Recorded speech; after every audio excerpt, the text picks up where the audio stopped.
Heraclitus যখন বলছেন সবকিছু পরিবর্তনশীল, ঠিক তার উল্টো মেরুতে দাঁড়িয়ে কথা বললেন পারমেনাইডিস।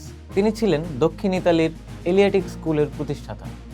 তার মতে পরিবর্তন হলো আমাদের পঞ্চেন্দ্রিয়ের তৈরি এক প্রকার বিভ্রান্তি বা মায়া। যা সত্য তা কখনো বদলায় না। তিনি ছিলেন যুক্তিবাদী দর্শনের অন্যতম পথিক।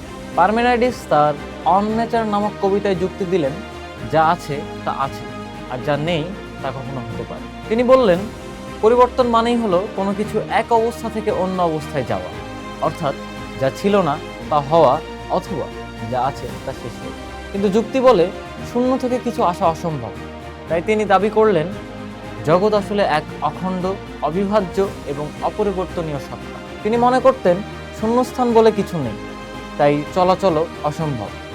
আমাদের চোখ হয়তো দেখছে একটা গাছ বড় হচ্ছে বা একটা ফল পচে যাচ্ছে, কিন্তু পারমেনাইডিসের মতে এটি ভ্রম। তিনি বিশ্বাস করতেন বুদ্ধিবৃত্তিক যুক্তি সত্যে পৌঁছানোর একমাত্র পথ, পর্যবেক্ষণ নয়। তার এই দর্শনটি প্লেটোকে এতটাই প্রভাবিত করেছিল যে প্লেটো বিশ্বাস করতেন আমাদের এই দৃশ্যমান জগতের পেছনে এক চিরন্তন ও অপরিবর্তনীয় সত্য জগৎ আছে। পারমেনাইডিস আমাদের শিখিয়ে গেছেন যে জনপ্রিয় বিশ্বাস বা ইন্দ্রিয়ের অভিজ্ঞতা সবসময় ধ্রুব সত্য নয়। অনেক সময় সত্য থাকে গভীর যুক্তির আড়ালে। যা আমরা ভাবি তাই সত্যি হতে হবে, কারণ যা অসম্ভব তা ভাবাও যায় না।